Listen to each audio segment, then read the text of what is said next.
Streetz 94.5, Atlanta's new hip hop station. So very honored to have a man in the building with us who I got a chance to interview back early in my career, maybe 2002-ish, at another radio station, but just happy to be in his presence again. Kanye West is in the building with, let's show us some love, ATL. Yeah. What's up? What's up, Kanye? What up? I'm chilling. You're chilling. Yeah. Coming off of the Yeezus tour last night, stopping the ATL.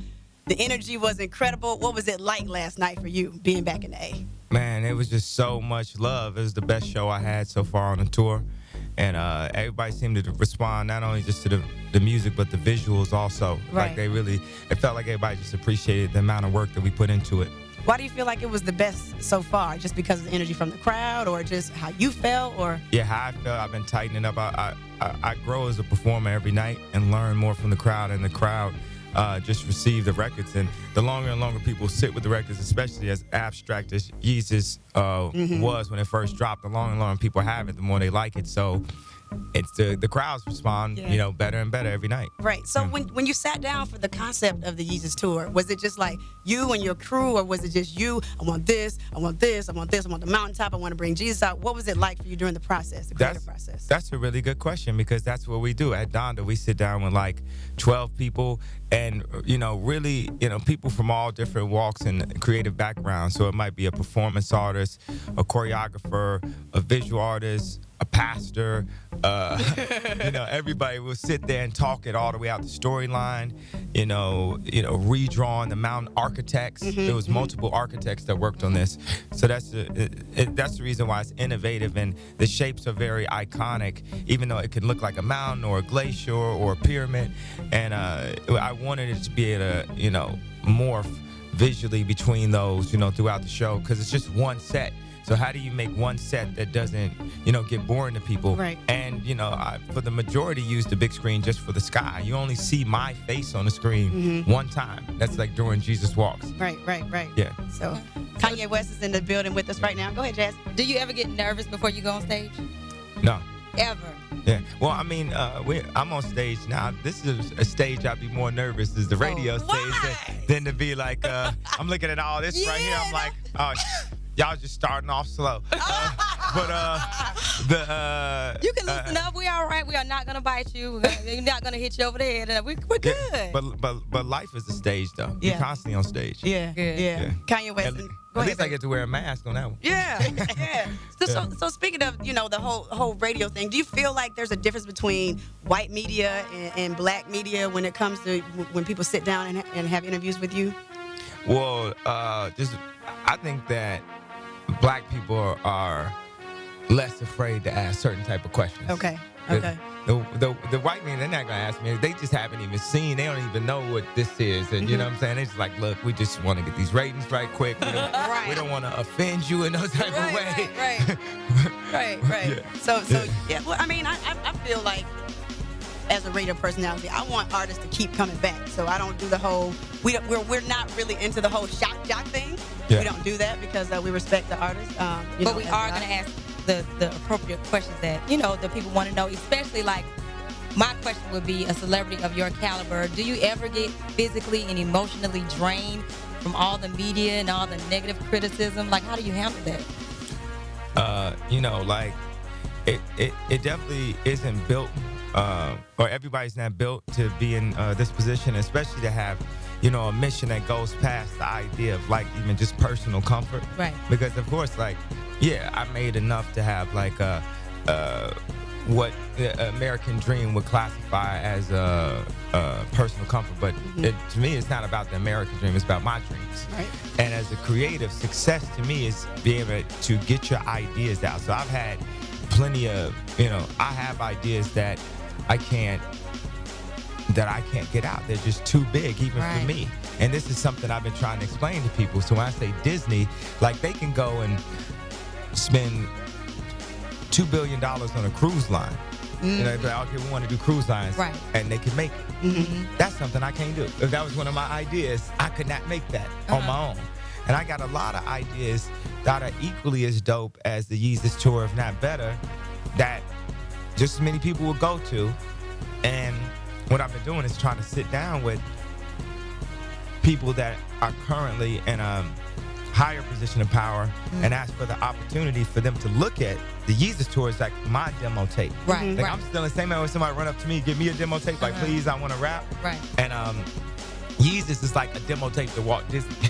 Right. Like, please, I want to create to this level. Or like when I do the Yeezys, that is like a demo tape to a Nike or now Adidas. Right. To say, look at how people reacted. You might have a perception of the idea of celebrities. But what I said last night on stage, I said, I fooled everybody because really I'm an artist. Mm-hmm. So a part of my communication level was to make myself, you know, this celebrity, this rock star, and I couldn't have done that if it wasn't for Michael Jackson. Now these fights that I'm fighting now are ones that Michael Jackson wasn't able to conquer. Right. What are some of those grand ideas? Are we privy to those types of ideas that you have? Yeah, like I have surround vision is one of the things I created 2 years ago after Watch the Throne. I'd be up, you know, we go up on the cubes and the Shark Tanks and everything, and I just went and got on a jet that night and started like sketching these other ideas of how we should see films. And it's not exactly like Omnimax. It's seamless, and the screen is above the audience, below the audience, to the left, to the right. When I say to the left, to the right, I mean like all the way behind your head where you gotta look back to see it. Like Omnimax is still kind of the real domes and stuff that we grew up on that were like at museums back in the days, not the IMAX, the big screen. Like the real version, you still would see the end of this. With this one, you don't see the end of the screen. And then I took like this gyroscope and put iPhones on it. I put 3 facing forward, 1 facing up, 1 facing down, 1 facing left, 1 facing to the right. I placed it in front of a school, and like these kids are running across the street, so you could see and hear them on this side. When they ran in front, you see them in the front. When you go this side, you see them on the left side. At the top, it was the sky. At the bottom, it was the ground. Then I went to Cannes and I shot I went to Qatar and I shot a film. I wrote a short story and shot a whole film about a fantasy of a car thief falling in love with this blind princess. And then I built a pyramid and I put it in Cannes 30 days after that. I edited the film in 30 days, built the pyramid, put it in Cannes, put surround vision inside of it where it had the 7 screens that I just named. There's 3 screens in front of you, 1 above you, 1 below you, 1 to the left, 1 to the right, with bleacher seating inside of it.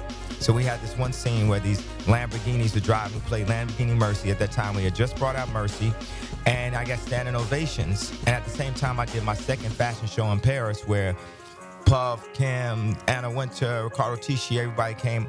And at the end of the fashion show, I had go-karts where people could actually drive and race the go-karts. The models was racing the go-karts, blah, blah. And then at the same time I was doing this, I was still on the Watch the Throne tour, and then the Yeezys dropped after that, right? So all this happened, and then I went and met with people, and they was just like, you. Oh. And then I go and I turn up and I say, I'm not just a musician, I'm a creative genius. And people will say, how can you call yourself a creative genius? And I've never even been given the time in any interview to explain out some of the creative genius ideas that long, as what I just did right there. Right. That was just a piece. I had already designed Watch the Throne before that. And before that, already made the music for Watch the Throne. And before that, made the music for Dark Fantasy. And at the same time as that, did Good Fridays every Friday.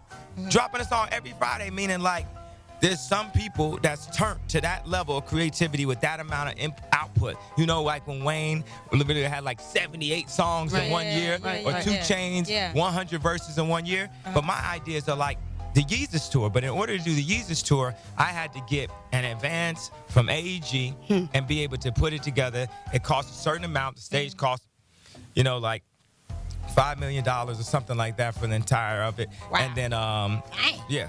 But it made its money back. Right. Yeah, right. Absolutely. But the stage cost that. So what's the next idea costs $15 million. The next idea costs $20 million. Now, I just told you Walt Disney will make one idea that costs $2 billion. So it's everything. It's like they put us in a place of nothing goes past the idea of a nice house and a nice car. Right. And that's why I said I throw these Maybach keys. When I told Sway I spent $13 million, what I'm saying to Sway is I spent 13 Bugattis on attempting to do this. Oh, wow. Okay. You know, but okay, I spent that. That's my personal, from the money that I have with my employees and feeding my family and everything, and having to take care of my bills and travel and everything and security. But you take a company like Louis Vuitton or LVMH, they're a $28 billion, $30 billion company. If they launch a new brand, you know how much they put into just launching a new brand? I'm pretty sure it's a lot of money. $200 million. Woo. So let's put it in perspective now. But if you talk about brand recognition, me as Kanye West, I'm a highly recognized walking brand. Only problem is they want to classify and say you can only work on something that's an urban level. You don't see one black designer making something Louis Vuitton level.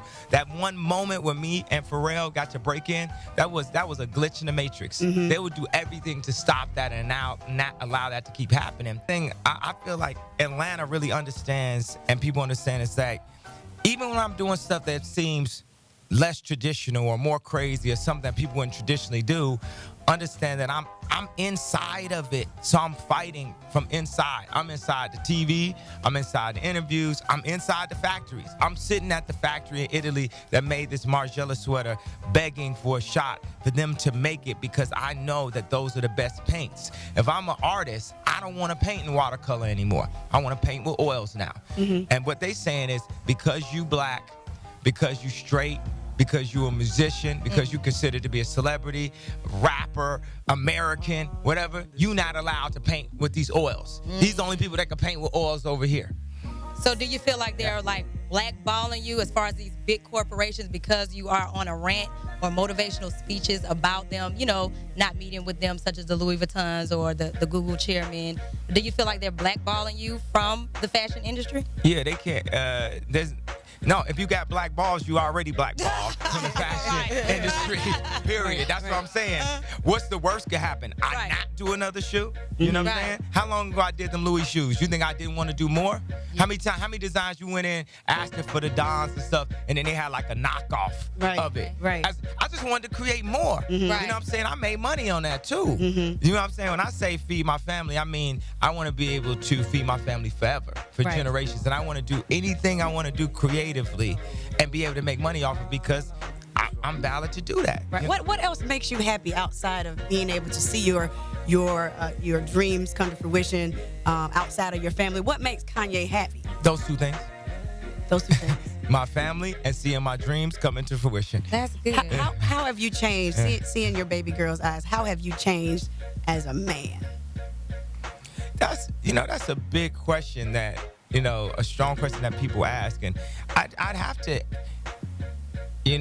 answer that, maybe 5 years from now. Because I always thought I was a pretty good man in the first place. I always thought I was a pretty strong leader type character, you know what I mean? So I was I'm more focused. I'm focused. Right. I was always focused.